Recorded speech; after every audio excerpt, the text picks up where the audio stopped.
Good afternoon, everybody, and welcome to the Takeup. Today we have episode 38, Redefining Disaster, Dead Stock, Stitches, and Self-Promo.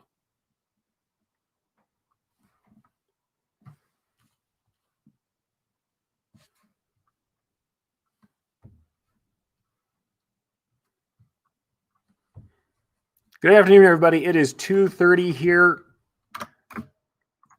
Good afternoon, everybody. Little jump there. Sorry about that. Some technical difficulties on this end, but it is 2:30 here in the Mountain Time Zone in Albuquerque, New Mexico. I am here at the Embrilliant Studios as per the usual, and this is Eric Campbell, if you didn't know, a guy who talks way too much about embroidery, and that's something I'm about to do for the next hour or so as we start to talk about embroidery disasters and how to avoid and repair and handle them.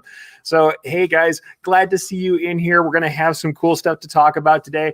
Going to be a kind of a fun episode. We'll talk about some cool new trends that I've been seeing going on and discuss some problems that we all have. So I'll go ahead and start out before we go through anything else, before I even say hi to everybody and say, hi, my name is Eric. I have absolutely ruined embroidery before, and I've torn out stitches and had to replace things. So anybody who feels like they are alone in having made mistakes, who feels like they are alone in having destroyed something or had to work on something or replace something, repair something, you are not alone. And you are joined by people very much in the business for some time. So don't feel bad. If you're brand new and you've stitched together a shirt and today you're feeling pretty bad about yourself, realize that I've stitched together more shirts than you can imagine and torn through and ripped out and used the wrong colors and destroyed more pieces than I care to admit generally. But here's the thing. I'm about admitting that stuff. I'm about making it normal. And let's normalize the idea that we make mistakes, that we are human, and that there are things we can do to fix them. Anyway, so let's start with this, guys. We're talking about redefining disaster today. Let's say hello to some of the people who are live in the chat first before we get going. You guys, if you are on Facebook or YouTube right now, if you're not watching this on replay, realize that you can get into the chat, you can ask questions, you can discuss your own examples in those comments. I would love to see that stuff. I will call some of those out as we go through the episode today, and I really like that back and forth, especially because this is not an uncommon topic. This isn't my weird artistic style. This is not texture. This is something that happens all the time. This is dealing with disaster with embroidery. So let's go ahead and see who's coming in. Arnaldo just says, hi, what's up? Thumbs up, man. Good to see you.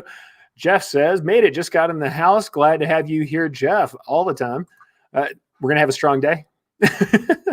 Justin, our man, digitizer himself, says, hello, Eric and everybody. Yes, hello, everybody. Thank you for joining the Takeup. We haven't really come up with a name for all of you guys collectively yet, but that's something we have to do. You may know me from the Two Regular Guys podcast. I was on this morning, actually, guest hosting for Terry Combs for a good portion of it, and they call the people who watch the Two Regular Guys show the regulators. I don't know what you guys want to be. I don't know if Take-Uppers is any good, and I don't think it is. So let's try and think of something we want to be called as decorators. What I'd say is the best, because you guys are the best, both in how you work and the fact that you are trying to learn. So happy Education Friday to everybody. Sylvia is in. Hello, Sylvia. Justin, who are you kidding? Hour and 45 minutes.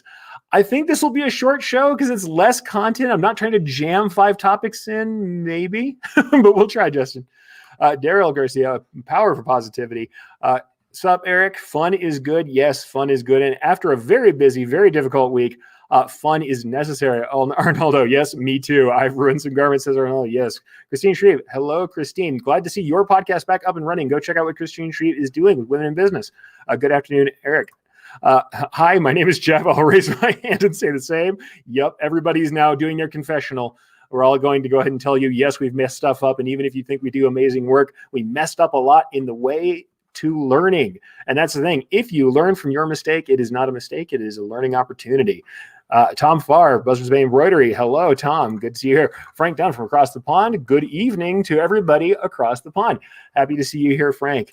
Diane's waving in. Regina, I never make mistakes. Regina, I know you probably don't make as many as I have made. We'll say that. You have done some incredibly fine work. I still, to this day, show people pictures of your really fine work. I love her bridal stuff, Regina, if you haven't seen it. Jamie, hey, you. Hey, Jamie, how's it going? Yosta's in. Hi, all. Let's see. Honeybee Creations. Hello. I like the official YouTube title. That's really good. Oh, Marta in Plano, Texas. And yes, just stitched a shirt together yesterday. Let's all rest in peace her shirt, but you probably can save that if you want to. And sometimes we need to know it's not time to save the shirt. So it's good to remember that stuff. Don Krager coming from Arizona instead of Pennsylvania. Hey, Don, hope you're having a good time out in Arizona, closer to my time right now. Christine says, I can honestly say I've never made embroidery mistake. That's probably because I don't embroider. What I'm gonna say is, Christine, you must be a diehard fan or just my good friend, because you hang out through this show and don't embroider. Wow, your poor brain. Cindy King coming out of Texas. Good afternoon, Cindy. Frank Dunn, if I have never made a mistake, you have never made anything. Yeah, right. If you have not made a mistake, you haven't made anything. This is what I always say. If you aren't pushing it enough to break it, you probably aren't pushing hard enough. Eric's embroider geeks. Yeah, maybe. Let me think about that one. That's one the other big people have. We already have the embroidery nerd, and I don't want to step on toes. People have their original IP, folks. Yes, there we go. Education Friday is the best day. Yes. Jay says, I've learned a lot with mistakes. Hey, Eric, I learned a lot from you. Thank you very much. I really appreciate that. And I've seen you out there being visible and vocal and showing your process. Thank you for showing your process. Everybody here, teach at the stage you are at and show your process. It helps everybody. Everybody wants to know what you're going through. Even if you're a beginner, everybody wants to know about your experience. If we can watch reality TV shows, now I don't, but if people do, if they can watch vapid reality TV, you think they can't watch somebody working hard to learn a craft? They love that stuff. And if they are just behind you, you already have something that those beginners don't know. If you're a beginner and you're 2 days in, the guy who is 1 day in wants to know what you learned on day one. And on top of that, people who are like me, who have been in it for many years, we want to remember what it's like to have that beginner's mindset. And we want to know what it's like for a beginner today versus a beginner that was there when we first started. We know what we went through. We want to know what you're going through. So share where you are. I love that stuff. Aaron, hey, from the road. Hey, as long as you're not driving, be responsible, Aaron. Yeah, Diane says, definitely messed up. Used to cry, but now I swear, progression happens in all kinds of ways. I certainly, I'll say this. I'm a lot cleaner on camera than I am in person. I have sworn many a time. So I guess I'll have to raise my hand one more time. I said, I have sworn at my embroidery machine. Christine says, I support everything you do, Eric. Just you support what I do. We've been teammates since the beginning. Yes, we have. If you guys don't know the illustrious history, Christine and I at Stitches Magazine, we used to trade off doing a back page called Ask an Expert. These were great, pithy one-page articles. I've saved quite a few of them, and I may start sharing them on my blog again. Fantastic stuff that we did back then, and we have been teammates for a very long time. John Dinan, hi, Eric. Finally a topic I know a little about. Lol. Yeah, no, we are laughing out loud together because trust me, I've messed up quite a lot. And the funny thing is, a lot of what I take to the shows, a lot of the sample kit I have, I'll show people techniques and stuff where I go, here, however, is a little error because a lot of that are actually those are rejects that are in my bag. Carol says, so true. Marta, again, saw a post. I never make the same mistake twice. I make it like 5 or 6 times, just to be sure. Immediately thought of embroidery. Absolutely. Aaron, writing in RV style. That is the way to go. And Jeff says, embroidery definitely expanded my vocabulary, not always in the best way. That's the great thing is I have a couple of different languages to choose from. I'll get some German, Icelandic in there if I really have to. But yeah, cursing does sometimes happen. And Jenny says, I cuss and keep a sledgehammer handy. All right. With that, guys, let's get into the topic. You know what? I would just love to do the whole show with us talking.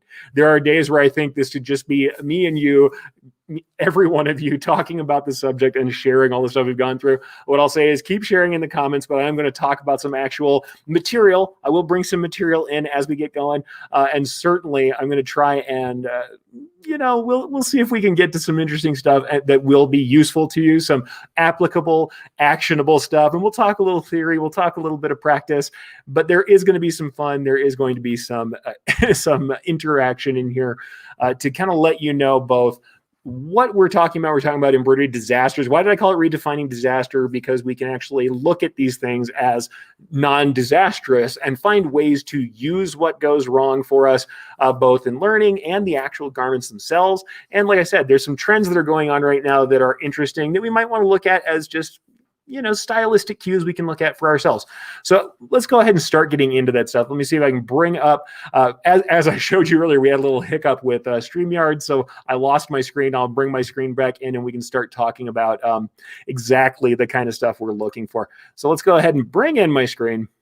here we are, folks, and I'll go ahead and throw this into the comments. So if you're watching later, you can get this in the comments. I'll throw it into the description of the YouTube video for sure, so you'll be able to get this. But this is a fairly old blog post of mine that actually is a printwear article from Printwear Magazine. It's one that I've kind of worked with several times before, but I think that it's useful to go over. We're going to go ahead and talk about it. This is the blog post, but it actually has a link to the direct article. We're going to be looking at the direct article, and it was called When Disaster Strikes. Right, because here's the thing, and I'm going to actually bring in one more comment from Mike here, Mike Downey. Embroidery keeps me humble, that's for sure. You know what?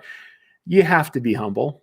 You have to be humble. And this is not because we shouldn't be proud of what we do. I think pride is great. Being proud of your work is fantastic, because if you're proud of your work, it means you care. It means you're going to keep trying to do the best job you can do. However, never forget that at a moment's notice, one error, one slip up can certainly make a fool of you too. And that's okay. The thing is, knowing how to persevere will make that happen. Will make everything work. It's about, everybody says the old adage, get knocked down 8 times, get up 9. And that's the thing. We want to do that with embroidery too. Plus, the other thing to understand is that embroidery has a lot of fuzzy logic to it. There's a range of outcomes that are still valuable. And I know everybody will look at my stuff where I tend to be a perfectionist and really work things out and try and get it all finely tuned to the nth degree, surely. However, what we have to understand is that when the customer looks at things, they may look from a very different perspective. And some of the things we can do to mitigate problems, they may be okay with. Also, we're going to talk about how to prevent these disasters ahead of time. So let's go ahead and go to the actual article. I think that's the thing. And by the way, Lisa Shaw, glad to see her here. Also, my compatriot here in Embrilliance and someone who educates and does incredible work. Lisa Shaw is so bubbles. You need to go check her stuff out. But she says, yes, keep getting up. Absolutely. I have made bad samples within the last couple of weeks. So I've been doing this all this time, and I have made samples because I was trying out new techniques, trying out new motifs, and they didn't turn out because I didn't know for sure exactly how they were going to turn out. I did something brand new, and it didn't work the way I wanted it to. But here's the thing. That result wasn't a bad result because the result provided data I can use to refine my approach because I understand the nature of the stitch and understand the nature of stitches going together. And once you do that, when you understand the nature of the stitch, any sample you make, when it doesn't have a result you want, you can look at it, analyze it, and put it back together the way you want it after you look at how those interactions happen. Sometimes the best way to find out how this stuff works out is to get it in thread. You have to have it in the flesh. I always say in the thread. And sometimes that's the only way to really work out all the interactions because it's actually a fairly complicated thing that's going on that we can adjust very simply. So there we go. We are of the same tribe. Absolutely, Lisa. Like I said, go see Lisa's stuff too, especially you guys are in Embrilliance in the home market. She does incredible stuff there too. But honestly, what do I always say about embroidery? It is applicable across the board. I'm going to talk about stuff today that goes into craft and hand embroidery. And I think it's applicable to what we do even in the commercial world to some degree. And we're going to make all these things come together. What I say is for inspiration, consume broadly, create with focus. So consume broadly. Look at things from all sorts of different angles, different styles, different design methods, different modes of production. Absorb all you can, then formulate an idea and create with focus and work toward the goal. That's how it has to be, folks. That's how it has to be. Oh, and by the way, I love this comment because it happens all the time. LOL, but it looks so good on the screen. Yeah, if it's perfect on the screen, then it is going to be bad in the execution. And something that's said very often by this man right here, Brian Bailey, creator of Embrilliance, who says, digitize distortion to stitch perfection, which is absolutely the case. And so many disasters all from just one stitch. Maybe we're the only stitchers. It might be. Since that's my personal stock design brand, I don't know if everybody wants to sign on for that. Don't get me wrong. I love when people buy the designs, especially if they show me what they make. But yeah, that's the thing. We all know it's all combinations of one stitch. So if we can learn how to control the stitch, we can learn how to control all of it. Let's get back to the whole premise of the show, though, today, only 15 minutes in. When disaster strikes, I'm going to go ahead and bring up the actual article. If you want to go directly to it, you can. That is also linked in the blog post. Blog post has a lovely little rundown with some bullet points so you can get it really quickly if you want it to. But if you want to see everything and see all the pretty pictures and see the layout from the original article, you can go here and see when disaster strikes. And as you can see, because I have a form here as well as one of my samples, it's going to be quite obvious that part of what I'm talking about isn't related to the actual execution of embroidery. And nobody will be surprised whatsoever that I'm going to talk about communication in this one. We're going to go over it briefly, very briefly. The first thing we can do to deal with embroidery disasters always is to work on prevention. Because before we get into what we do when things go wrong, the first thing is always prevention. What is prevention as far as embroidery disasters? Well, a lot of embroidery disasters aren't technical failures on our part. They're usually miscommunications. If I look over the entirety of my commercial career with embroidery, yes, there are plenty of broken needles that were cutting holes in things. Yes, there are plenty of shirt tails folded under the hoop. Anybody who hasn't folded a shirt tail under the hoop, your time will come. Your time will come someday. But the thing is, when I look over the entirety of my career, the number one thing that caused problems was miscommunication. Not knowing the right position, the right thread color, the right design or file name, things like that cause a lot of trouble. Or in the communication with the customer or the person who wants the item, whether it's a family member or a customer, it doesn't matter. You don't communicate clearly about what somebody wants, where they want it to be, how big they want it to be, what thread they want to use, and you end up having to tear something out. Or there's a miscommunication where both people feel like they've understood something clearly and they have not done so. So I'm just going to recommend, whenever we look at embroidery disasters, one of the first things we want to do is improve communication, right? So really, it's about having a complete interview of whoever is the end user of the object. That's a big deal. Whoever's an end user of the object needs to be completely interviewed on what they want, what kind of garment is it. And here's the thing, same thing with digitizers. You should understand and know the kind of fiber you're working with, the kind of material you're working with, the structure of the garment, the size of the garment, where it's going to be. These things are important, and we have to understand thread color, thread content, everything else, because when we make all of our decisions about digitizing and then when we execute, the other thing is we have to make sure that every part of the chain that we produce this kind of product that the next stage of the chain can use, especially in the commercial world where we might have a salesperson handing off to a digitizer, handing off to a production department. Each person has to say at the end of this, I have done my due diligence and everything is here compact and easy to understand. And if I got hit by a bus tomorrow, everyone would know exactly how to handle this. Even for ourselves, let's say this, I don't have the best memory when I get really busy. I will admit to this, that if I have too many things on my plate, I'll lose details, despite the fact that I tend to lock onto that stuff pretty hard. I would say that for me, even on my own personal projects, the idea is I need to completely capture all the information on intake or brainstorming, completely capture it, write it all down, have it in a place that I can look it up.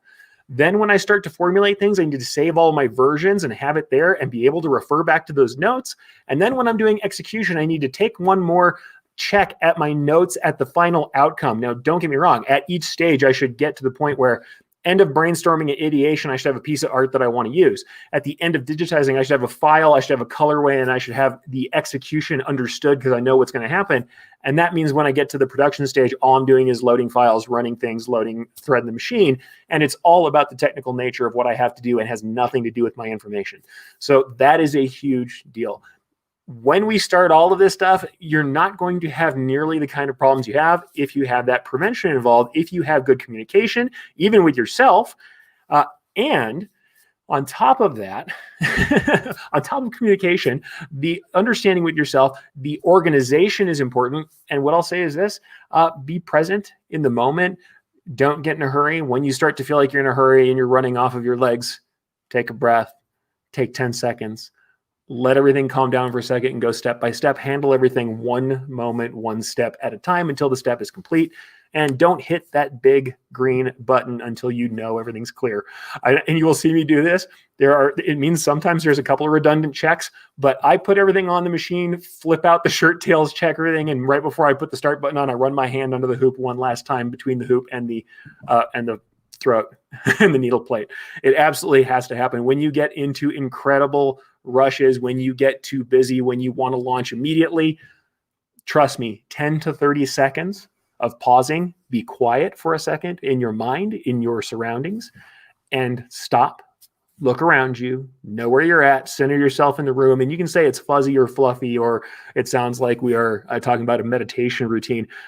Doesn't have to be like that. It's about being aware of your situation of your surroundings and just stop, look around you, know where all your tools are, know where all your paperwork is, look at your threads, look at your piece, make sure everything's right before you push the button. That 10 seconds is invaluable, especially if you are a commercial embroiderer with multi-head machinery. So it is worthwhile. Sometimes, like I said, sometimes that check doesn't mean a lot. Have I gotten in a hurry and done stuff anyway? Absolutely. There's no way you don't.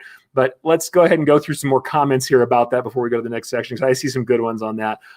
Certainly. Oh, dude, I love this. This is pretty good. Mike says, we are reciprocators. We give and take knowledge to lift ourselves, but a rising tide lift all boats. Mike, I have to send you something. Let's DM later. I want to take that. If this is the Takeup, as you guys know, it's named after the Takeup lever, but it's also about what we take from the show and what we take up in our learning and what the uptake is. I am all about reciprocators, and I believe it. We are the reciprocators. I love it. So that is fantastic. Just as good. I agree. Justin, yep, I do too. That's my vote. Unless somebody has something incredible. Mike, you may have done it, my friend. All right, let's get back to the topic, though. Aaron says, lack of sleep is always my enemy. I'm going to second that, too. I've been working a lot of late nights myself, and also I'm just kind of a not great sleeper. Lack of sleep is a hard one. Think hard about that, and everybody limit your blue light toward the end of the day. Kind of limit your screen time and take a minute to settle out. Right before bed's a good time to do that calm, quiet moment as well. And Brian, I agree. Mike's got it. They're reciprocators. If you guys don't agree, I'd be surprised. Oh, and the lack of ample coffee. Right now, I have to say, during the shows, because I'm the only one speaking, I have to try really hard. I've got this nice cup of coffee on a hot plate sitting right in front of me, and I want to drink it all the time, but I don't like to pause when you guys are all here listening. Julie says, am I the only one here? Jules from Wisconsin. No, you are among other people. I guess you're not seeing the comments, but you are here. You are among friends, and everybody is here with you, Jules. All right, Jeff said, I needed to hear that. Yeah, the moment of silence here. 10 to 30 seconds in the course of your day for every job you do doesn't add up to that much, but it does add up to a lot of opportunities for error being missed, being passed, and doing things right. And honestly, take a second to give yourself a pause and understand where you're at and recognize the work you've done for the day. Why not? I know, sounds a little fluffy, sounds a little fuzzy, but knowing where you're at can help us to keep from making mistakes. And Lisa says we all need to. Absolutely do. Jeff says the one time you forget is the one time you'll sew short tails to the garment. Yes, absolutely. So like I said, I can feel in my mind the muscle memory is there. I'm talking about it and my right arm wants to slide under the hoop. I can feel my hand wanting to slide between the stabilizer and the needle plate right now. I can feel it. I can feel that action because I've done it so many times. And Brian absolutely has this right. This is why pilots follow checklists.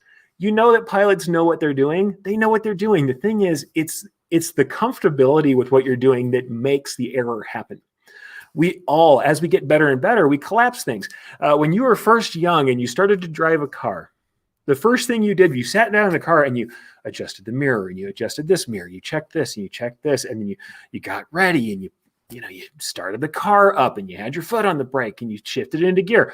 And these were all separate things that you did when you were first starting to drive. Now what do? You drive the car. Your brain wants to save bandwidth, and so what does it do? It collapses these things into one item. Instead of, I'm hooped the garment, and I get it ready, and I put it on the pantograph, and I get things started, and I load the thing, and I check the stuff. A lot of us, after we've been embroidering for a while, we embroider the garment. We don't do the rest of the steps anymore. And that's why, that's why pilots follow checklists. Taking a moment to pause can absolutely make a difference. So that was prevention. And I know everybody's like, I thought we were going to talk about fixing garments that were wrecked. We are.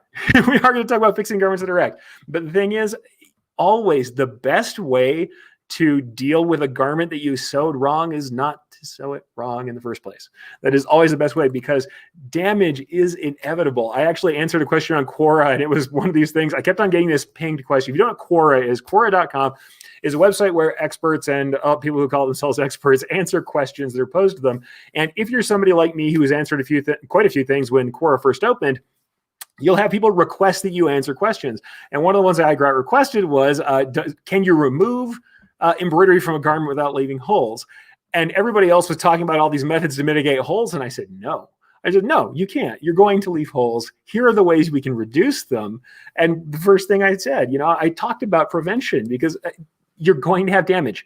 There is no garment so forgiving that you don't see any disturbance from embroidering and removing embroidery. You will see disturbance. There are some that are more forgiving than others. The thing is, though it is recoverable, the best thing you can do is to prevent as many as you can. And I'll go ahead and bring in one more comment from Julie. I drove a school bus. There are 49 checks to do before you drove anywhere. And when you have precious cargo, yes, you should have a lot of checks. I get it. So yeah, folks, take that time. And as Brian said, it sounded like I was talking about meditation. Think of it that way. If it makes it feel better to you, if you don't like the idea of all this fuzzy stuff, then think about it like your pilot's checklist. You are an embroiderer. You are in the cockpit of that machine. Go over your checklist and make sure all your switches are flipped in the right way. All right, so let's go from there, guys. That one was fun. I like to talk about that because I always say let's get your expectation to be about me tearing out stitches, and then let's talk about how we're not going to do that. Right? I like to subvert that a little bit. So, of course, what I showed in this article, I'll briefly go over it. I showed how using software can help you find stuff. Having nice printouts can help you, digital previews, doing sampling so that your customer knows exactly what they're getting if they're picky. These things are all ways that we can get out of the trap of dealing with damaged garments, because we can say we establish all of the reasonable things people can expect, all of these expectations ahead of time, and show people what they're going to get before it happens. Then we don't have nearly the amount of trouble, because if we should send somebody the preview and then we send somebody the sample, it is much harder for them when we are matching the sample and we know that they've seen the sample. Then there's a lot less room for us to have made an error. If we can say, okay, you had the sample in your hand, the piece that I produced looks like the sample, and it's the canonical sample, it's not an error. It's miscommunication on their end. And at least, even if it doesn't always go perfectly, it can diffuse things quite a bit easier. So let's start there. That's where we had it. We're going to start from that. And now we're going to talk a little bit about things like removing stitches when things actually are wrong. And I'm actually going to talk about stitch removal a little bit because I subscribe to kind of a different mode than most people do. And here I don't think this is probably fair because I've messed up too much. Brian Bailey says, we need a sticker for the machines before you start. WWED, and I can only assume that's what would Eric do. What would Eric do is probably agonize a little bit too much. I don't know. You might just want to say WAYD before you start the machines. What are you doing? Don't worry about what I would do. Worry about what you're doing now. Be present. All right, folks. So let's go ahead and go into stitch removal for a second. Everybody asked me, when we have stitches, what is the process by which you remove them? And I'll go ahead and blow this up so you can see, because this looks a lot like my process. First thing is, can you use things like, I'll go ahead and use a brand name because it's the one that gets thrown around the most, Peggy Stitch Eraser, electric shaver type removals, which, by the way, it's Peggy Stitch Eraser is very close to a wall peanut with a very slightly different blade on it. I will say, in my history of embroidery, I have had issues with stitching coming out with that. I've not had a good time with any sort of buzz cut clipper removal. That is my personal experience. I know there are people who love them dearly, but a lot of my work had small satin stitches in it, or a lot of fill in it, or we did a lot of fine detail and really small stitches that are very flat to the garment. I have a heck of a time getting those to actually clip with those stitch erasers, or it takes so long that it gives me fits. And so that's the thing that I say. I don't, the wall peanut is not what I want to use for my stitch removal. Usually I use exactly what you see here, either an X-Acto blade or a flat razor blade, old school rectangular razor blade, just like you would see in an old school flat box cutter. That's what I would usually use. I mean, that's what I do. And as you can see, here's the thing that makes it different for me, at least, or at least this is my technique. If you want technique, this is my technique. Don't ever angle the blade toward the garment. Keep it flat. Keep it parallel to the stabilizer and act as if you're trying to shave a layer off of the stabilizer. And you can seesaw back and forth, and you can kind of use a serrated like bread knife type of motion at it, but don't go straight down. Don't try and jab the point in and pick. Just seesaw across it and shave it down until we get to like some of the small stitches for underlay or straight stitching sometimes, and you'll have to pick things out if you're going to do the removal, right? Now, once again, I'm going to subvert this just a little bit. Yes, what I would usually do in the back of this is I just go ahead and shave the back of the thing, and I will pick the front with a tweezer. That's what I do. I shave the back, pick the front, and frequently I'll try specifically to cut into the, especially on wide satins like this, I will cut into the bobbin thread on a wide satin, because sometimes you can pull out a big string of that, the front stitching, the top stitching with one good cut into that bobbin stitching, because as we know, it's all one big piece of thread as long as there's no thread breaks. Now, the thing is going to always come for you. If you have used tie-ins, tie-offs, and especially if you use a lot of them, you're going to get little teeny tiny knots that are hard to shave off. Once again, put your thumb or something rounded on the front side, since this is inside out, push it to the fore, saw against it flat with the blade, and then you can pull it out. Sometimes you'll pull it through the other side, and that's where you're usually going to get small holes or issues. But if you're lucky, you're using a knit that's forgiving. A little bit of steam on the piece afterwards, by the way, does wonders for kind of spreading things out, loosening it up. So a little bit of steam and friction, and sometimes those holes will at least reduce, if not disappear. But here's the thing. Once again, let's subvert this one more time as we usually do. The best way to handle stitching isn't always to take it out, right? You have to calculate some things. When we're looking at removing stitching, we have to say, is this garment irreplaceable? How much does the garment cost? How much time will I spend on the removal? And sometimes what you have to think is, if it is not acceptable to use any other method, and we're going to talk about cover-ups, we're going to talk about applique and other methods in a second, but if none of those methods are okay, if our client absolutely requires that the garment be first quality, that it doesn't have a patch, that it doesn't have an applique, that we can't do anything else, and they're looking at this garment, the garment costs a certain amount, maybe there's something there. But if it is a standard garment, a lot of the time you invest in tearing out stitches, unless it's about fulfilling an order on time, or a garment that can't be replaced, or something that, you know, there's some other reason for it, or maybe you just have a design that is so easy to tear out. You've got one big wide satin stitch letter. Maybe you choose to do it because it doesn't take time. Otherwise, complicated logo, something with fill in it, something with a lot of little lettering, the time you spend tearing this thing out is probably worth the amount of having the garment shipped out again. Not all the time. Trust me. And how do I know? One of the big things that I used to do was working for the local balloon fiesta. Unfortunately, we didn't get to have it this year, but the Albuquerque Balloon Fiesta, they gave all of their pilots Columbia jackets. Now, if you stitch through a Columbia jacket shell and do it incorrectly, one of the problems is it doesn't always look great. But let's say it's salvageable. Let's say that I can zhuzh it and get it right. I can work on the design and get it right. You might want to tear that out because that's an expensive jacket shell, and the time it spent by one of my trimmers who is kind of like unskilled labor, not doing a lot of work, and you know they're doing piecework and it's quick for them, something that they're skilled at, they're fast at, and they all honestly their labor is not as expensive as say design labor. Then yeah, that made a lot of sense to do that. Or let's say we have an heirloom piece and something has gone wrong on an heirloom piece, it can't be replaced. Absolutely, we're tearing out those stitches. On a regular polo shirt from Sanmar, on a regular polo shirt from Alpha Broder, we are absolutely not worrying about that. We are absolutely not worrying about that. That is not a problem. We're going to go ahead and order that garment in, because this garment, like I said, we're going to talk about this later. There are other uses for the garment we can put it to that are useful again later. If we're counting up all our waste, we're going to write off this waste later too. But let's just say, okay, this is going to be a useful garment in some other way. My client won't accept it. That's fine. I'm going to get another garment in, make my apologies. If it's going to cause a delay and they're okay with that, then I can deliver the rest of the order. I'll have this one delivered after. Maybe I just tell them that I don't charge, I don't charge anything else. If it's their error, we still work with them to try and mitigate the problem. But still, I'm going to order a new garment, and I'm not going to tear out every little stitch. You're seeing me tear out a garment here, and I did this for show.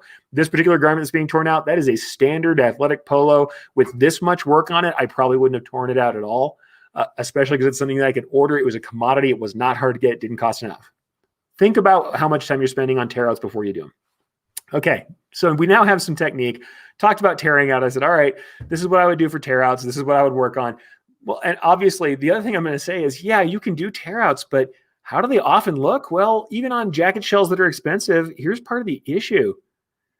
Look at this. And this is on the screen on low resolution. Let me tell you, in person, I can still tell you what that logo was because I can read it.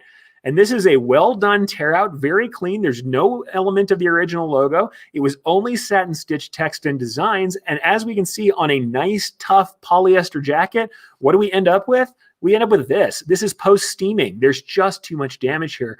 I can't embroider something smaller than this logo or that doesn't cover this area and sell this as a first quality.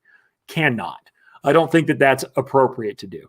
So we're going to have to do something else with a garment like this anyway. And if I think about it now, here's the thing. I did the tear out on this piece, and I'm going to show you how I did what was essentially, it's very like a cover up, but it wasn't a cover up. It was how I dealt with this torn out garment. But what I'm going to say is, yeah, and by the way, Brian says, a new distressed look. Sorry, I laughed at that. That caught me in the corner of my eye. Yeah, it's distressed, all right. And here's the thing. Later on, we're going to talk about a technique called visible mending that's coming around lately. What I'll say is there may be some room for the idea that it's okay to mend things because it's almost cultural now, and you can see a little bit of the flaw.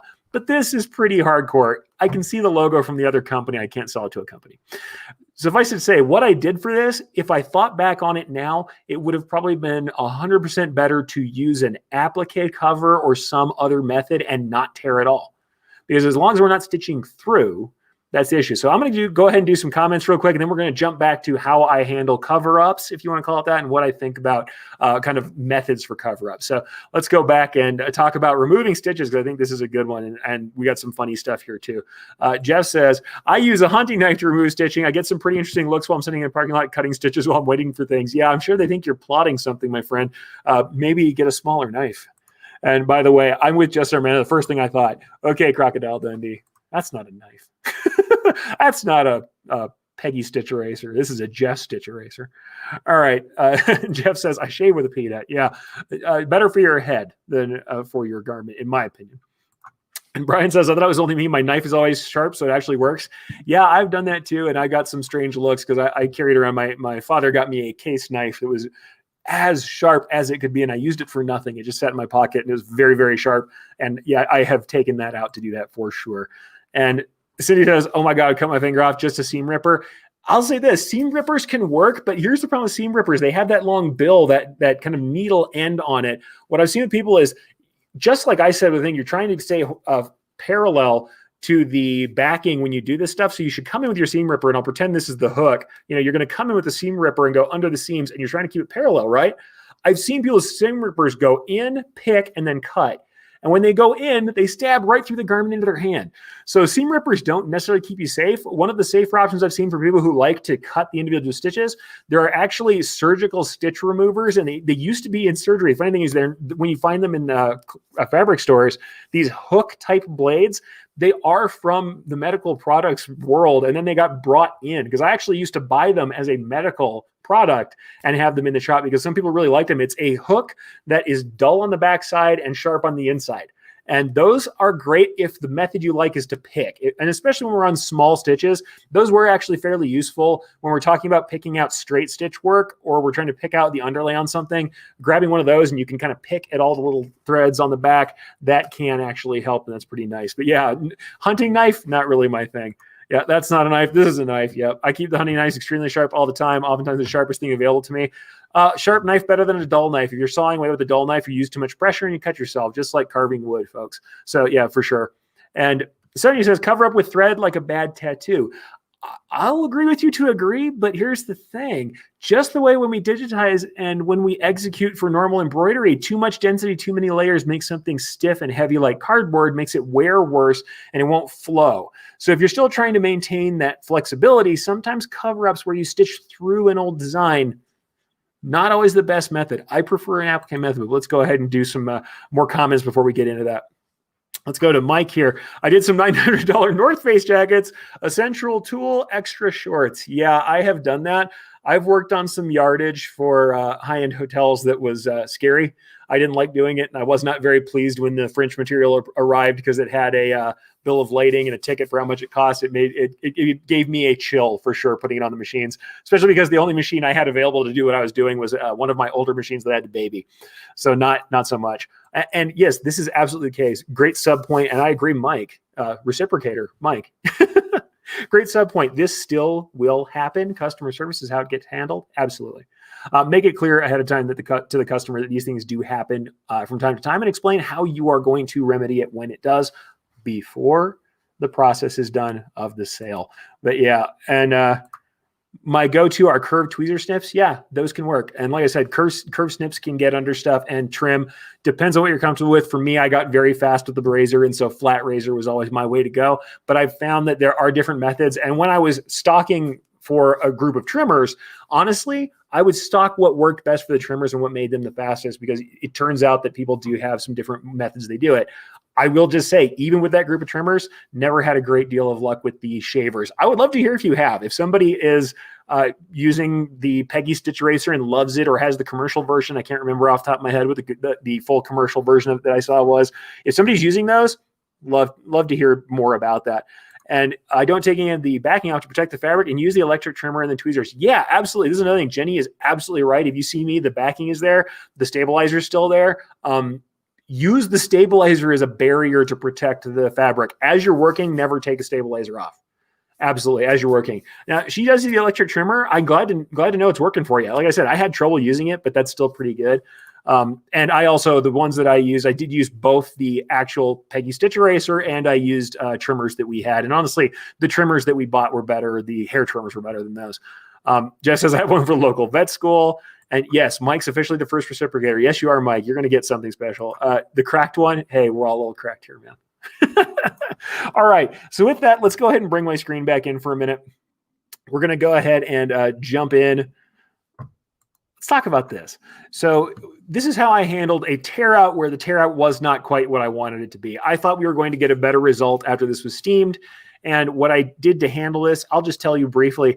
This essentially was the way to handle it. The background is a less than 50% density fill done in a similar color. These days, because this is a very old sample of mine, it was one of my actual employee garments I made for myself. These days, I would use a matte finish because the garment itself was more matte, and I would want it to back up. That's kind of how I would say. I would want it to be further into the back of the picture plane and not be so shiny. Now, I did an off-angle shot of this. You could see the texture, but I think that I would probably use some sort of matte finish thread in doing this today. But this is one of the ways you can do a sew over. I don't always like to do a sew over, but I will show you some instances where I think you can get away with doing a sew over instead of doing something else with applique or doing something with a patch. In this particular case, the tear out just didn't look quite good enough, and I had some holes that were serious. If we look back up at this top version, and actually, let me go ahead and grab pointer focus for you guys so you can actually see the pointer. I'm going to start drawing with my arrow, so I might as well actually have it working if I can. Let's go ahead and get pointer focus here. Oh, pointer focus isn't showing today. All right. Don't know why it's not showing correctly on here, but let's go ahead and I'll try and show you anyway. When we're looking at this top piece, hopefully you can see this. There's actually a tear here that fully opened up into about like 1/8 of an inch cut. And this one was visible. And the other thing is, when I went to re-embroider this piece, light colored white backing shows through this too much. You could see it on the front. However, this doesn't mean this garment is destroyed. As I talked about last week, we talked about the only stitch that there is on an embroidery machine. It's the same stitch we use to sew. So our stitch can be used for construction. We are going to essentially kind of make another fabric on top of it that's going to hold things together, especially when you know that I'm going to use a cutaway stabilizer that's going to remain. I have a non-woven material that will be trapped behind there forever. So what am I doing essentially? I'm putting a reverse patch on the back of this garment. What I will say is I used black stabilizer. Dark garment with a high contrast, use dark stabilizer just because it shows less, unless the black itself is somehow distracting and showing it. So when we have garments like this that have holes in them, or hey, let's say it's your own garment, you're saving your favorite shirt. I've done it a million times, and I'll actually show you an example of that in one of the other articles shortly. Yeah, absolutely. On a piece that has holes in it, we removed that embroidery. I'm going to go ahead and use a dark stabilizer in the back so I actually hold it together, and I don't have any show through to the front. Now, like I said, in the digitizing side of it, what you're seeing here is less than 50% density fill. So we're talking about like 8 points or 0.8 millimeter spacing on the fill that's in the background there. Other than that, it's a standard tatami stitch. It is the same as my usual settings, just super, super low density, because all I'm doing is trying to confuse the eye a little bit and give it a little bit of texture so someone says, oh, it's embroidered. I don't have to worry about the rest of it. All I'm doing is confusing the eye and saying, this texture is meant to be here. It's part of the design. It's not something that's wrong with it. And you don't see any of the texture that is there from the removal. But what you can see is I've essentially done a patch style, an applique style design, and the fill area is bigger by about, I'd say, 2 to 3 millimeters on all sides than the embroidered area. That way, if I'm not exactly right on my positioning, I mean, I'm going to use templates. We'll talk about that again too. I'm going to use templates to make sure I'm where I'm supposed to be, and I'm going to know where my machine is starting and stopping. However, when I do this, I want to have a little bit of slop. I want to have a couple of millimeters so that if I move a little bit off or something shifts in the hoop, that I'm not going to reveal one of the holes from the original repair. So that's it. That is the only consideration I've made on this piece, because really, despite the fact that I've got some holes in it, as long as the holes are not crazy huge, this is enough stitching to hold everything down, to knock down the texture. And definitely think about how many times I have stitched this material to the stabilizer that's going to stay there. I have now reinforced it. And we're going to talk about like other traditional methods of reinforcing, like sashiko from Japan, where you would have multiple layers of indigo fabric sewn together with decorative stitching. We are reinforcing the area too. So this is reinforced. And this is one of the ways that we can use these pieces is for employee garments. Let's say we might not have the laterality to use different design work or make a patch style design for a customer. They might not like this style, but we can make a design for our employees that we give them for free if they're willing to be billboards for us. We can make our own garments for them if the sizes are right. And we can say, all right, this is our self-promotion. We're going to make our own garment out of it, or we're going to use it as an example. And if none of that will work, of course, we can always cut it up for swatches for sampling, because as you know, to sample the best way you can is to sample on material that's close to an actual garment. The next time you do a garment like this, we can sample on a piece that is very close to the actual garment and know what we're getting into. But if we're trying to repair it, this is one of the great ways to do it. We can do that for our own employee work. Now, we're going to certainly jump back into different things we can do with these garments later on, but it's one of the ways that I always used to love them is that if somebody really loved a broken down blank like this that had a problem, if they were somebody who was in my company, I would say, hey, let me put our logo on it and you can have it. You can walk it out the door and I will make that into self-promotion. So that's what we're going to do. So we'll talk about that later. Now let's go ahead and talk about some of these. We have some comments here that are pretty good. Candace says, use the wool shaver all the time. You have to be careful, but it works. Good deal. For me, it just wasn't as fast as using the razor. David says, use the Peggy a ton. You said to put a tennis ball below it to raise the bobbin stitches. Yeah, great. I always, like I said, and this makes my hand tired, so I don't love it. When I had difficult areas, I would push my thumb underneath it, even with the razor, and use that rounded area. So yeah, exposing a little bit more of that does work. So yeah, tennis ball is something I've seen, not something I always did, but absolutely something like that helps to put it on a buck. It's almost like if people know about darning socks, there is a darning egg that is used that you can get into the toe of the sock and work on top of it and have that curvature. Something like that would be very useful for accessing the stitches. And like I said, when we were talking about cutting the tie-offs, definitely I would poke those out from that backside inside out, and it does help. So Jenny says, I use only the really small one. The actual trim size is about 3/8 wide. I have the larger one, but the smaller works great. Hey, great tips from Jenny. Thank you. Thank you for turning that in. And Brian says, using a wall style trimmer, I have oddly had the best luck putting the cutters perpendicular to the bobbin thread. Yeah, no, I've seen that. You do want to plunge with those to some degree. Blade doesn't penetrate the fabric and there seems to be less snagging. Yeah, when I used them and they worked, it was me plunging on the bobbin thread on satins and coming down in several areas, kind of chopping at the thread for fills. Just like I said, once again, I'll tell everybody, it's not necessarily that this method or another method doesn't work for you.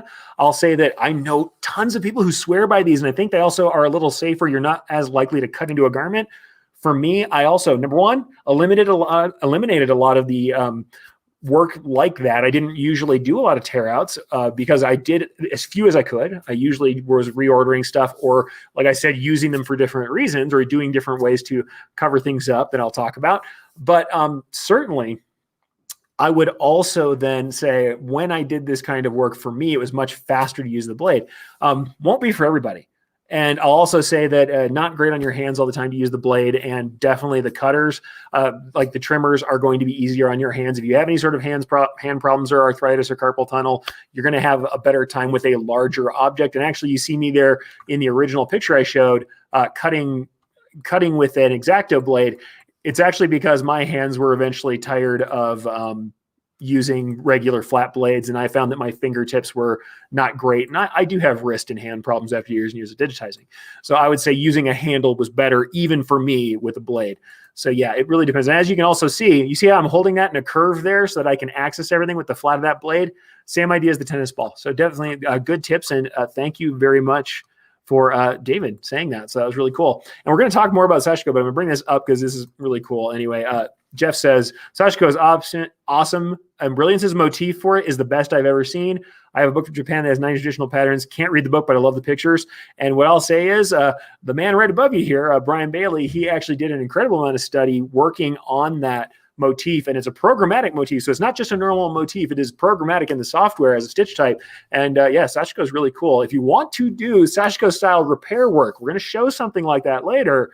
Definitely look into it. If you're an Embrilliance user and you've got Stitch Artist, check out the Sashiko stitch type, because that is actually very interesting, right? It's very interesting, and to hear Brian speak of it is very interesting as well. So not something I've done a ton of. I've done some patterns, but never with the stitch type, and I really want to revisit it because it is very cool. The traditional patterns with the stitch type are really cool.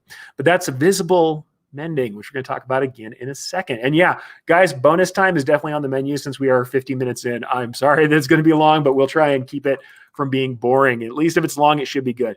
So that's the stuff I'm going to talk about with that. But the other couple of things we're going to talk about real quickly are other reasons we do repair. And I'm sorry about that. Thought I had this queued up, but I do not. We have a couple of other repairs I wanted to show you if I can. Let me go back to those. Here we are. This is the other thing I wanted to show you briefly. My categories for when I'm going to do a direct sew through cover up is when there just isn't enough stitching that I wouldn't put it on top. So let's put it this way. If I was afraid of how much stitching is there in a design, if I wouldn't digitize a design where the design I'm looking at, if I wouldn't digitize something on top of that because I'd be worried about density, then I don't do a cover up. I don't do a direct sew through cover up with the machine. If I look at what's there and say, yeah, it could stand to be layered if it was in a normal design, then I will. This particular piece was on actually a prop. It was a prop manager's jacket from, it was a Western kind of animal handler for the movies. I don't know exactly what the term was, but this guy had a vintage jacket from this company that was from the 70s that was left behind in stock, and he wanted to wear it again for his company. And the thing that we had to repair, honestly, he wanted us to tear out the name at first, but the thing is the garment was just not going to hold up to it. It was a satin jacket that was really not going to hold up to that much work. I think it was satin. It might not have been. I don't see enough shine on this to believe it was satin. I'm trying to remember, but it was a smooth, thin material that was not going to hold up to being torn at. And it was also constructed where the quilting was put on after the fact. It was not sewn through the garment entirely. So looking at this, the shell was done before the lining was sewn in, and he was not going to pay for us to open the lining back up again. So when I looked at this, I said, all right, you know what? I've got one layer of satin stitches. I have no problem in my normal designs putting a layer of fill and then a layer of satin with another layer of satin. I would all day long have a layer of, satin stitches and another layer on top of that on a fill and not be too worried about that density. So I said, let's just do a cover up. And I designed a cover up that looks like it goes with the original. Number one, the style of the lettering very much matches the lettering that was there originally. Number two, the cover up fills a space that looks like it belongs with the element that I was leaving there. So that in that case, stitch over cover up is fine. It's not going to be too dense. I'm not going to be breaking thread, going through a bunch of layers, and it's not going to feel like a big credit card that's stapled to the garment. And if that's a problem for folks, which it sometimes is for me most of the time, then I wouldn't, I would use that. I would go ahead and do a stitch through cover up, and that'd be fine. However, the other thing you can do is like this piece. Now, this piece was done to reduce distortion on a fine garment, but I've also done this very similar method on garments specifically to deal with cover-ups, and that's to do an applique. The trick here is if you've got a lot of design work underneath, rather than have either tearing the design out and having the garment shoot up underneath it and spending that time on it, or stitching through it, because even if you just put an applique down so you get better coverage and then stitch through it, you're still going to have that density. These pieces can be produced like you would do a patch that you're going to edge later. You sew all of the material in a flat span with the designs and have a cut line that you're going to go cut whichever method you use after you do the embroidery. So you embroider on this thing like a patch. You make yourself an applique patch with no border on it. Then you make a placement line around the design that's already there. Then we're going to tack down and stitch this thing down like a patch, but with applique. So we're going to essentially make a full satin with applique. So the only thing that shows on the garment is going to be the applique stitching around the edge. That's the only thing that goes through everything, and that's outside of the original design. And the cool thing is, because we put stabilizer behind it when we do that, the backing, the stabilizer also covers up the old logo on the inside. So on the inside, on the outside, the only things we have showing are we have the patch showing on the outside, and on the inside, we get a ring of stitching with the bobbin thread and the top thread, and that's all we see. We see blank stabilizer, a ring of stitching on the back, and on the front, we have this, we have essentially this applique styled patch on the front that covers everything up entirely. And though it is a little heavier, we still do have the stitching on the front and the stitching that's still there inside of that sandwich. It is not as heavy or as dense as it would have been when you're taking the needles and thread through all of that material. Plus, when you're doing coverage like that, you invariably end up using a ton of density because you have show through from all the stitches from the old logo coming up through it. So one of my methods is to do an applique like that. We're going to edge it on the garment. So applique patch cover, fantastic way to do it. Now, if you want to go full patch style, you can do a full edged patch and just sew it over. But this kind, it still looks integrated the way a directly embroidered piece looks because the edge is fully sewn through the garment. So if it's someone who doesn't really like the full patch style, then you can go ahead and use this applique patch to make that happen a little better. So sew all of your design work, put a cut line on it, cut it out, then use an applique method to sew that to the garment over the area. And I think that's probably the best method of cover up I've used is probably that. Extra step, absolutely. Should it cost more? It should. The thing is, we have to decide, as I said before, why are we doing this? What are the reasons why we're doing this? And if we're saving an important garment or we're doing something else, that actually makes sense of this, or saving dead stock, this can make sense for us, absolutely. And like I said, dead stock, when we're using that kind of term, we're saying is stock we can't sell. Often dead stock just means stock that nobody wants that's sitting on our shelves. In this case, I'm talking about rejects. I'm talking about stuff that has stitching through it that we can't exactly use as is. And what I'll say about that essentially is, when we're using that, there are some good reasons to do it that make a lot of sense, or at least the reasons that I used, I thought made a lot of sense. And for me, it's like this. These are the people for whom I would use these kind of garments. If I had garments like this, especially if I had a wide size range, let's say we had let's say it's not an error, but we have an order that no one picked up and nobody used, and it is sitting there, it's sitting there on the shelf, not being used. Every one of us, especially in the commercial world, has had someone come to them to say they had a limited budget and they're looking for something in a certain category. Bring out your dead stock items, show them an example of what it looks like with a cover patch like this, and say, we can do your logo like this. I have all these items that are in stock right now. As long as we can make your logo patch cover the original, and I'll make something like this where it's a shape that's appealing to you that covers the original piece. And we'll make that, and you have them at a reduced cost, because I'm already going to say, I'm eating that dead cost. I've got them sitting on the shelf. They're already costing me money, right? They're costing me money holding down the floor. I can go to that person and say, all right, well, here's what I do have. This is the size range I have. This is the color I have. This is what I have for you.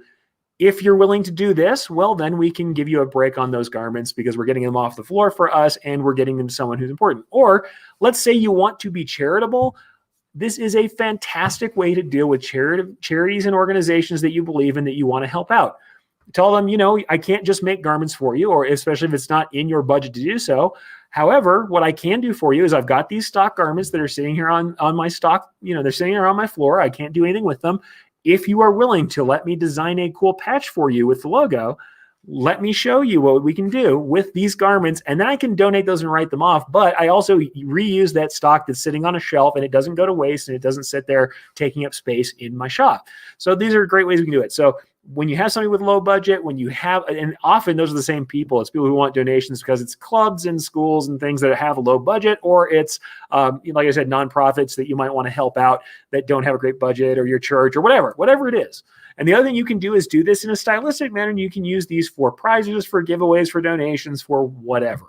And the last thing is what I showed you before. Use these for self-promotion or for garments for employees. Employees and friends who want to represent your business, stick a logo on that thing and say, yep, you can have that jacket for free. All you have to do is use this cover-up patch that I'm going to make for it. It's got my logo on it. It's got my company logo on it. It's got something on it that I want to represent. As long as you have that on there, you can have that for free, especially with employees. There was no problem with that. And we let them do some customization themselves within the range of what was allowed to be done with the logo. And we actually had fun logos. The other thing I will say is we allowed our people to have fun logos that were based on kind of different IP or characters that were related to our brand, so they could decide what fun thing they wanted to do. So cool stuff that we had there. These are great uses for mended apparel. What I will say, though, is that I've seen people say, go ahead and use these for custom samples for sales. You can.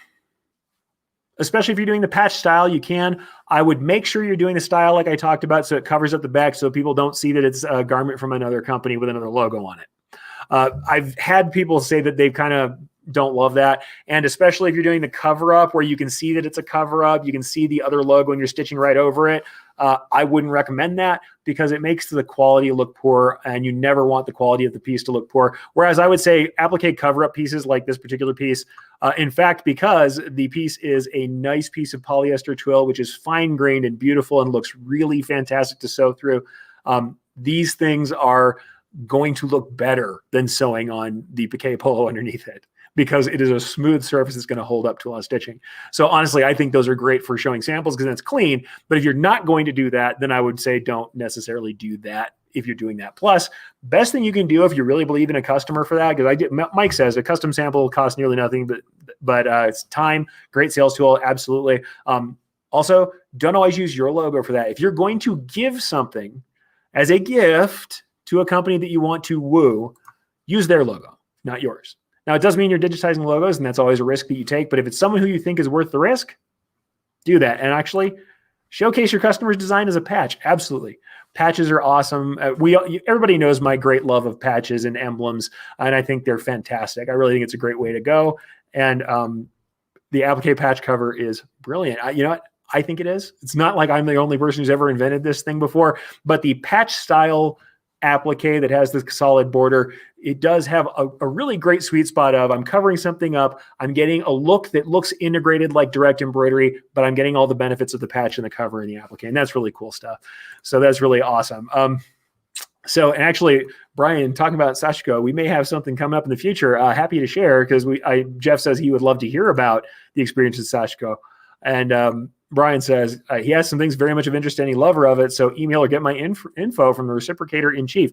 What I'm going to say is, yeah, if we get some info together, we may do a special episode. I'm not going to hold you to it, Brian, but maybe we do a special episode on some cool stuff in the software and Sashiko. So it's just us chickens. We're just going to talk, just us reciprocators talking about some cool stuff. So we may do that at some point. So yeah. And Jeff says, my finance department always tells me to invoice it and discount it off for a paper trail. That way I can show it on taxes. Absolutely. If you aren't doing that with everything you discount, absolutely do it.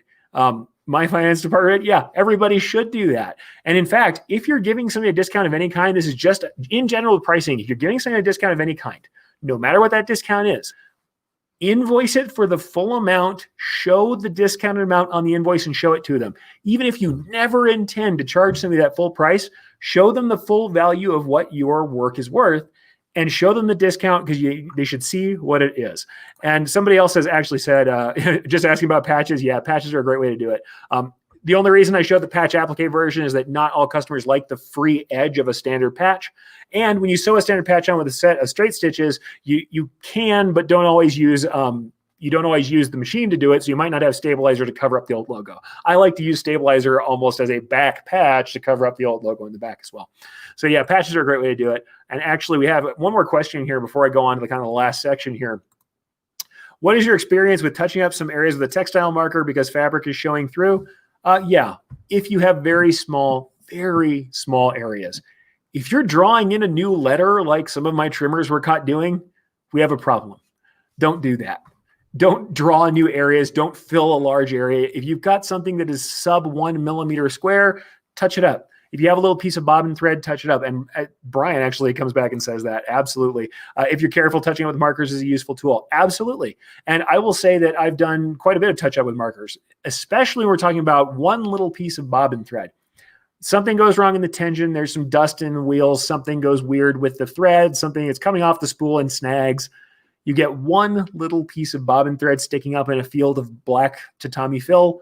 Grab that marker and dot it.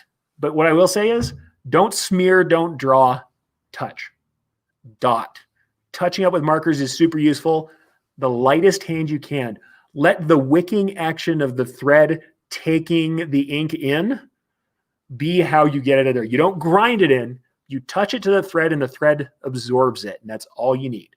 No more than that. Because if you keep going, trust me, the other thing you'll find, you'll be right close to an edge when you do it, and you hold that thing against it too long, and you'll see that it has already started to seep outside of the embroidery. And though you've pulled it away, the fluid, the marker is already there, and it is going to keep on seeping beyond that. Let's go ahead and say, here's Jeff. Also, once again, here's our confessional. Hi, my name is Jeff, and I've used fabric markers. My name is Eric, and I've absolutely used indelible ink markers of all these kinds. And Brian, I agree. Hi, Jeff. Welcome to the program. Yeah, everybody, welcome to the Takeup. Yeah, just a second too long with the marker touching thread can bleed to adjacent threads. Ask me how I know. Don, you're not alone. Before I read that comment, I had already gone on that tirade.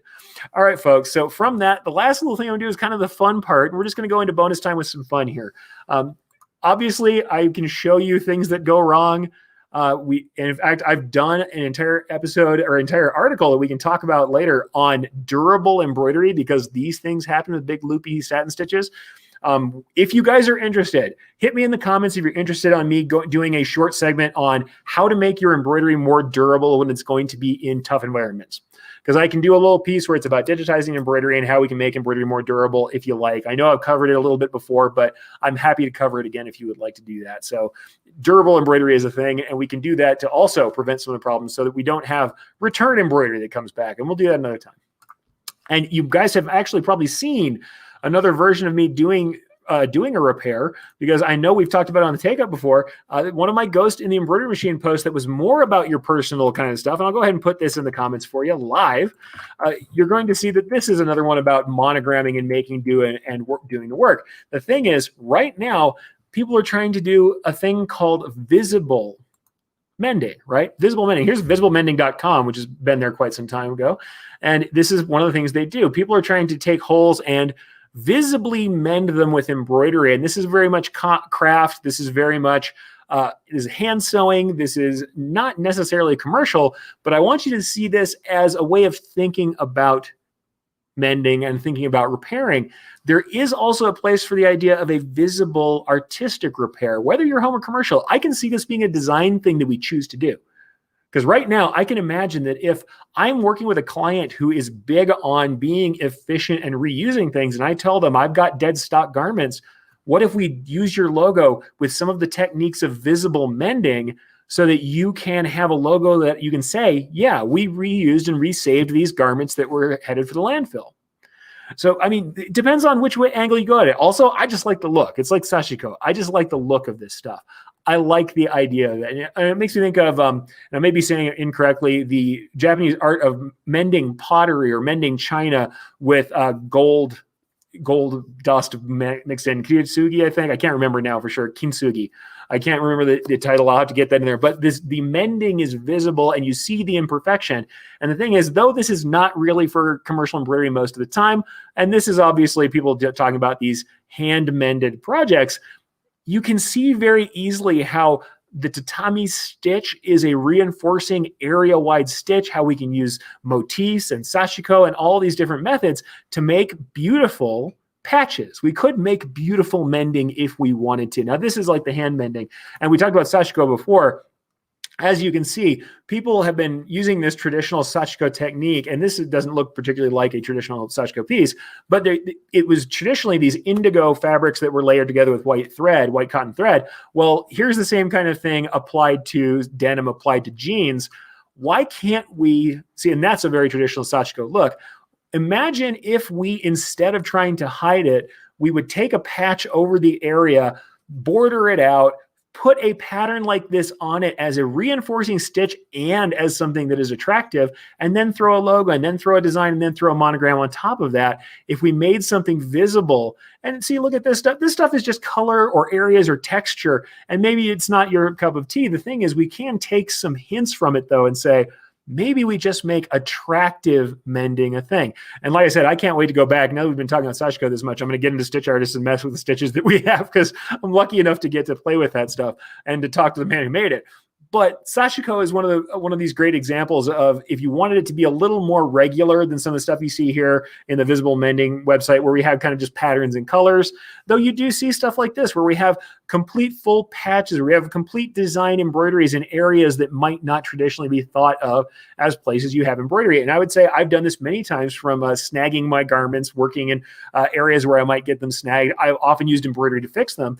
The thing is, these are visible. Whereas most of the things I just showed you, we were trying to make them invisible. We were trying to make a corporate looking product, a retail looking product where the repair is invisible. Well, the other way we can handle this is to lean in and make it visible, right? Certainly we can do this. We can do the recovery and do the stuff that I just showed you. This is a patch style applique that was done for a garment where people did not understand the first time I did this. The second time we did this order, it looked like this because they loved it. The first time we did the order like this, they had already stitched the logo in directly, and they stitched them upside down to where the handles were because they didn't understand how these picnic blankets were going to fold up. That's the reality. The first time we had to get it was expensive pieces that had to be replaced that the customer had put in, and I had to fix it because the couple of pieces in a run were done upside down.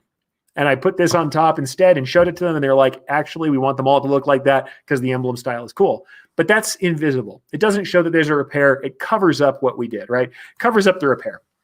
Whereas these things, these are repairs that we're allowing to show, and not only allowing, we're encouraging them to show.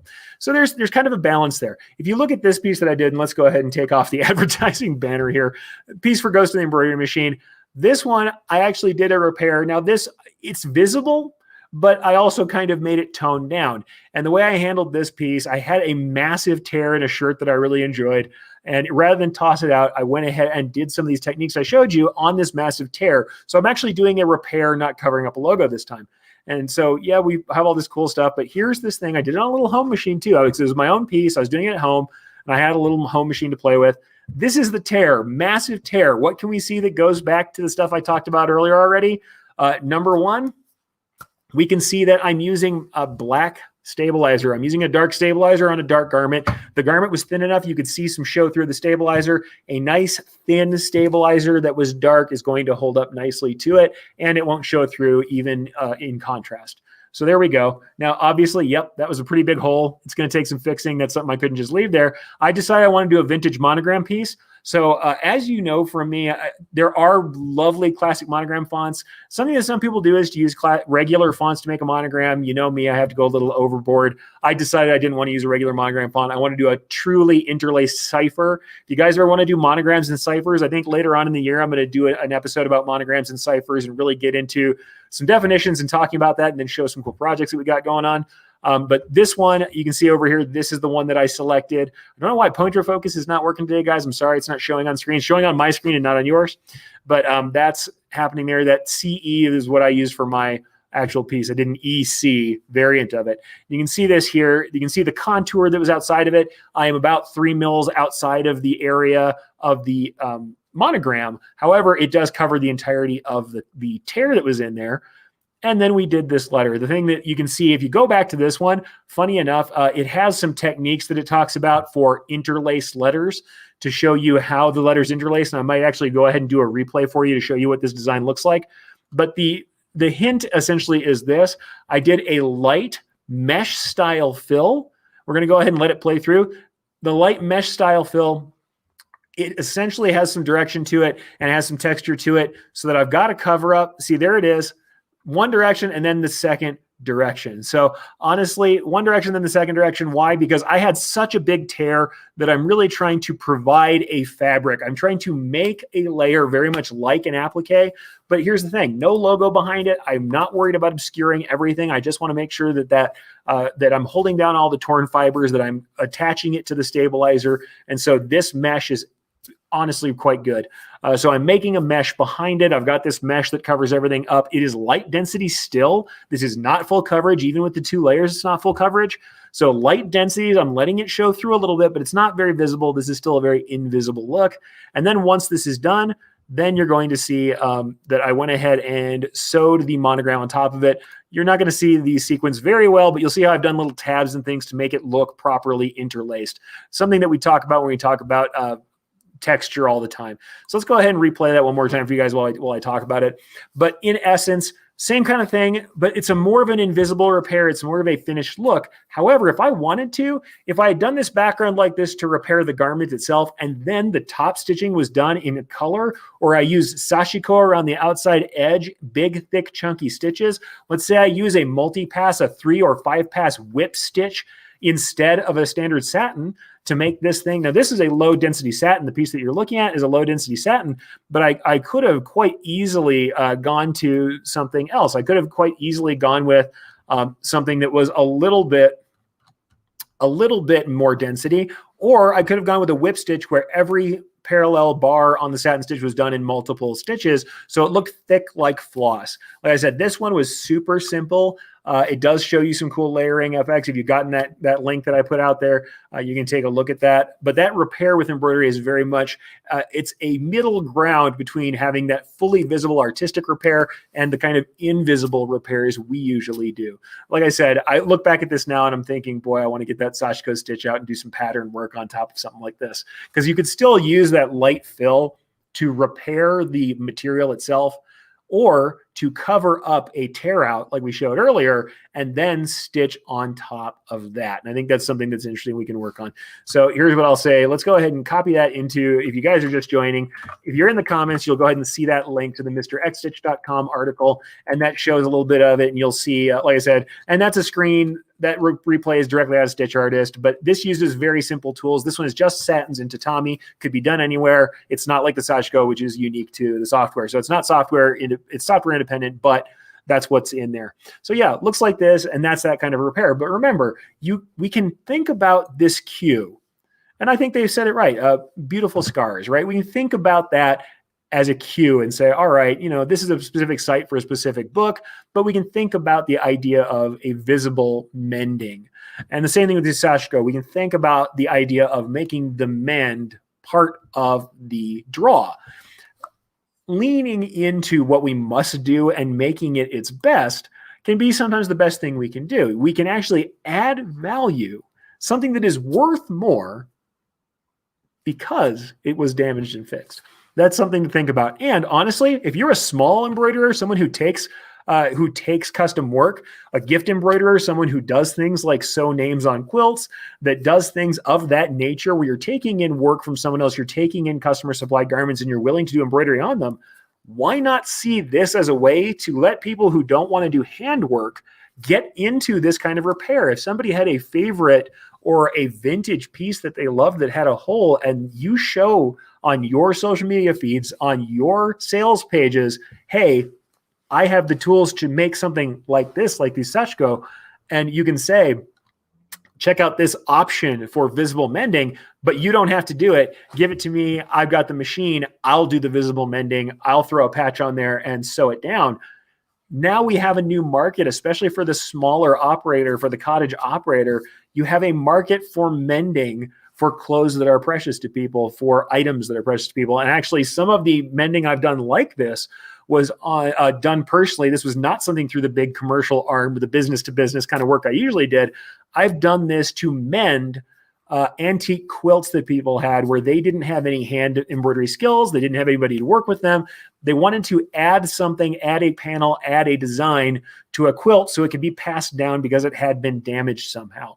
If they're fully moth-eaten, something like that, then you're going to be having to do a lot of repair. But this was more like something had a snag, had a tear. Maybe it was a quilt that had tassels or ties and one had been pulled through, so there was a large hole. And I could add a small design that was meaningful to the client and allowed them to pass on the garment as it was, or the quilt as it was. And I think that's something that's pretty interesting. So with that, guys, we are fully into bonus time. Let's go ahead and leave it at that. I think that was a cool episode. It was really fun. I really liked that. So it's something that I really enjoyed. I think that's pretty cool. And, I would like to think that it's something that is inspirational to us. So not everything we do is going to be for every business-to-business client. Joe's Plumbing is not necessarily going to get super jazzed about doing, sashiko repairs. What I'm going to say is we can show this stuff and we can use this inspiration to make things work for us that is similar, or at least take this concept of making a repair work for someone, or making it add value, or at the very least salvaging some stuff and making sure we get value out of it for ourselves.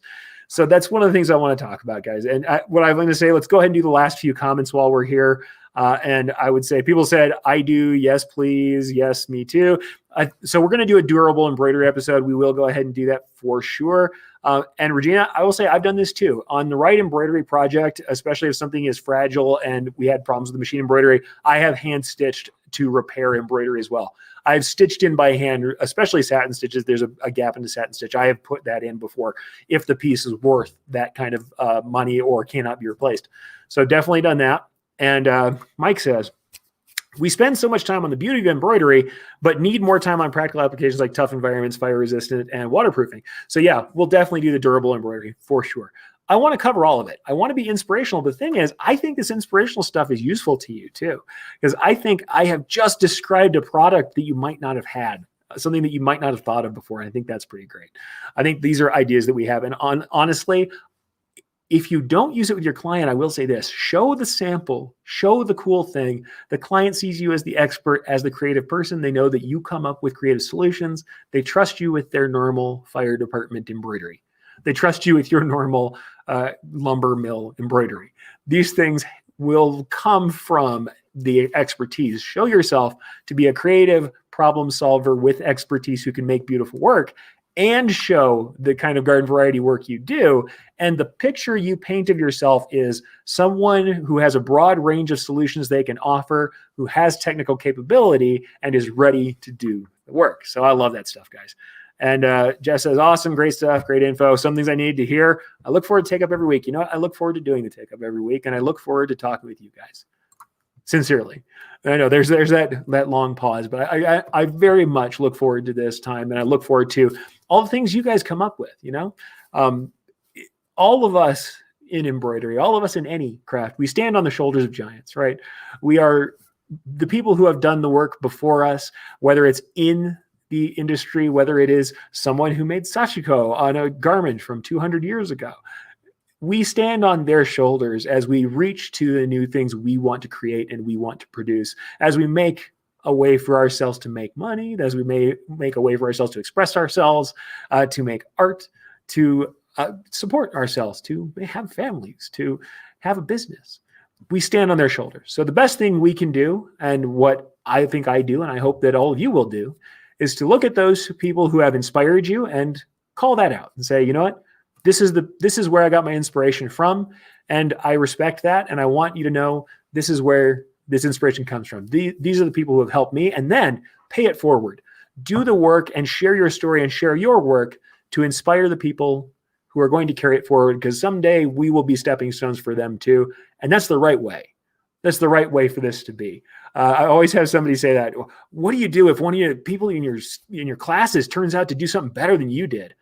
And I'm like, if they've learned something from me and they used it and then they did better, that is the entire purpose of humanity. That is the entire purpose of writing and culture and everything we've done, is to progress the next stage, to have the next person who comes after us get inspired and understand and start from a head start, from a place where we have already worked out some problems, and from the knowledge that we made, that we earned through trial and error, that we give that to them, so that they're standing on that step ladder to reach a little higher. It's all we can do. And so one more time here, I love this. Thank you, Mike. Mike, you're on fire today, man. That one stitch has a pretty serious history. Yes, it does. Yes, it does. At the same time, it's a whole lot of fun. All right, guys. So with that, we are well into bonus time. That is it for the Takeup. If you like this stuff, share it with somebody, tell them about it, show it to them. And if you really want to know when this stuff is on, subscribe or follow me and you'll get the notifications for it.